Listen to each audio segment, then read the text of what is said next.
If you keep falling out of training habits and you're having trouble sticking with it, then this video is for you.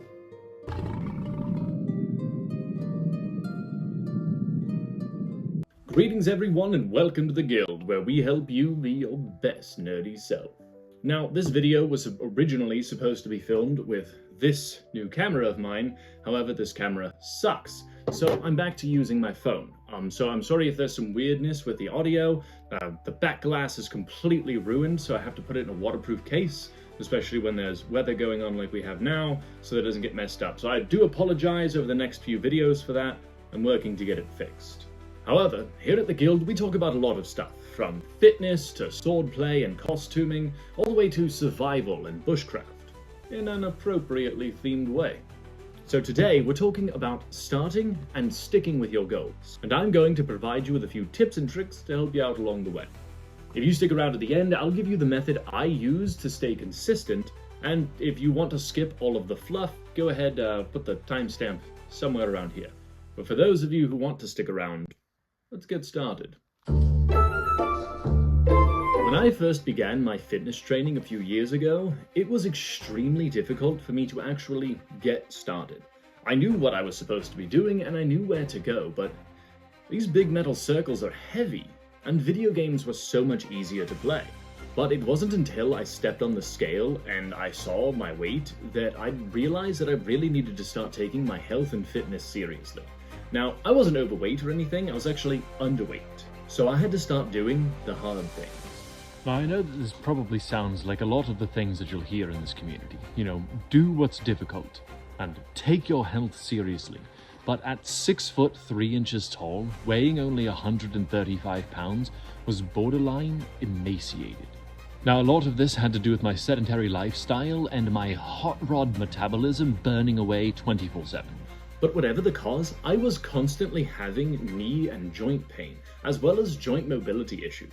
This is because your muscles help hold your joints in place, and without them being strong enough to do their job, well, you crumble like a house of cards. A similar point could be made to being overweight. If there's too much mass on your body, you're putting extra strain on your joints, which is going to cause joint pain and hinder your mobility. The simplest fix to both of these is to get in shape while fixing your lost mobility, which is exactly where this whole topic started. Sticking with that training, because how are you supposed to delve dungeons and fight monsters if you're not in shape enough to do so? I knew I needed to get stronger, but there was so much resistance between me and the things that I needed to do that I never did it. I could rarely get myself to start, let alone stay consistent. And that brings us to our first tip, reducing resistance. Steven Pressfield defines resistance in his book, The War of Art. In it, he describes resistance as this malicious force that's there to keep you from doing your work, which is pretty on point. So how do we defeat resistance? First, it's important to realize that we can never completely get rid of resistance. Resistance will always be there to hold us back. We can only ever fend it off temporarily. Tomorrow when you wake up, resistance will be right there again, trying to keep you from doing the things that you want to do. Now, this might seem a bit gloomy, and perhaps it's a bit hopeless, but I can tell you that we can mitigate resistance substantially, or as Dan Coe might put it, decrease the distance between idea and execution. The first tip I have for you is to set weekly goals.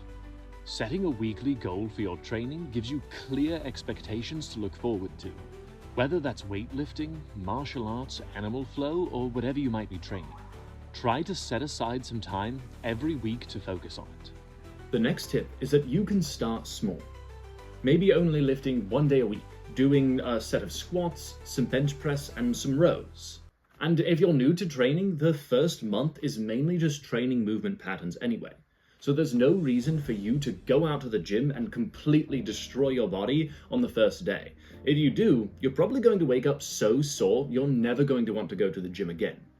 Or you're going to be sore for so long that it's going to be even harder for you to get back in. If you feel comfortable with doing more than one set, then add one extra set. Adding an additional set each week, eventually increasing the number of reps or adding more exercises as you go. or even increasing the number of days that you train. You can do the same thing with martial arts and boxing, choosing one day each week to really focus on specific movement patterns and maybe some light sparring or shadow boxing before eventually working up to more complex movement patterns. Doing this gives you a gradual build up to more and more difficult training, instead of overwhelming your body all at once. It also consistently incentivizes you to keep training. Each week that you consistently train, increase your number of sets or increase the number of workouts you do is a small win that helps fuel that positive feedback loop. And all of this is actually going to lead us into our next point. Take it easy. Burnout is one of the biggest factors as to why a lot of people don't actually stick with their training. Think back to all of those people who set New Year's resolutions. They have a habit of setting really high goals and then getting burnt out or overwhelmed by them. A lot of this comes down to trying to accomplish too much at once. They're trying to completely change their diet, start going to the gym every day, and change habits that are basically ingrained into their life. Basically, they're uprooting their whole life all at once to make a new one. That is a reason that most people don't make it past the first 2 weeks of January. And in my opinion, it's going too hard, too fast. Think about it this way. Imagine you've never ran a marathon, or even tried running in the first place. And one day you decide that you're going to run a marathon. So you go out and you get yourself some nice jogging clothes, some nice tennis shoes, and you decide you're going to run 26 miles that day.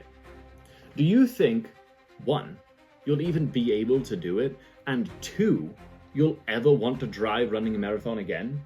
Of course you won't. In the words of Jim Rohn, it's not about drastic changes overnight. It's about small, consistent improvements every day. So start small and work up from there. It's much easier to build a castle one block at a time than it is to try and shuffle a whole bunch of blocks together at once and hope it makes a castle. Taking things a little at a time creates strong habits and helps build meaningful, lasting progress. Speaking of progress, that brings us to our last point. Be like water, my friend. You need to learn to be flexible and fluid if you want to maintain what you train. Can't go to the gym that day? Do some calisthenics instead. Can't get on the heavy bag? Work on shadow boxing.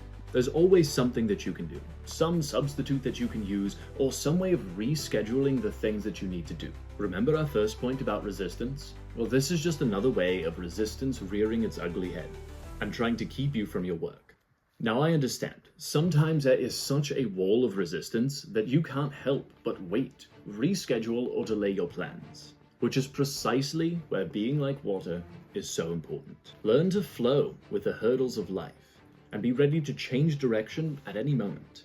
You may see a booked week of activities and think, I'll never be able to get to my training at all this week. But instead, you should be thinking, how can I get to my training this week? Maybe it's performing little actions throughout the day, doing a little bit whenever you have some free time. Or maybe you decide to divide your training into 2 portions, doing half of it in the morning and half of it in the evening. Both of these make it seem less daunting. They make the mountain of responsibilities a more easily traversable area of life. So I told you at the beginning of this that I was going to give you the method I use to stay consistent. So here it is. Step 1. Find your why. Why are you doing this training? Go deep with this. Really think about what it is that's making you do this. If you're trying to get more muscular, find what the internal tension is that's driving you toward that. This will give you a much firmer understanding of your motivations and give you an answer when you're asking yourself why you're even doing this in 3 weeks. Friedrich Nietzsche wrote, "A man with an unshakable why can bear almost any how." Step 2. Set short and long-term goals. It is extremely important that you set a small short-term goal and a big long-term goal. It is extremely important that you set a big long-term goal and small goals that you can accomplish every day or every week to achieve that lofty goal. This might just be a weekly goal and a monthly goal, or a weekly goal and a yearly one. Or maybe you only have a yearly goal and you just set daily goals that get you closer to that. Short and long-term goals give you small victories now and big victories later on. Joseph M. Marshall III said, "Success is rarely the result of one fell swoop, but more often the accumulation of many small victories." Step 3. Just do one thing. This is especially true for days when motivation is low, or you're just starting. Just start. You don't have to finish, just start doing the thing. If it doesn't feel right, you can always stop doing it and try again later. But more often than not, you'll find yourself following it through to the end. And if not, at least you can say that you tried. Things like this build evidence for your subconscious that you are a person that can get things done, that you are the kind of person who can stick to your fitness goals. The last quote I have is from Theodore Roosevelt, and it's probably my favorite. Do what you can with what you have, where you are. I hope you enjoyed this video. If you did, consider liking and subscribing. It really helps out the channel. And if you'd like to help out the channel even more, consider becoming a monthly member over on my website at coffee.com/The Lions Guild. Not only will you get your name up here with these wonderful people, but you'll also have the option of voting on upcoming videos. That's coffee.com/The Lions Guild, or click the link down in the description below. I hope you have a wonderful day, my friend, and I'll see you around the guild.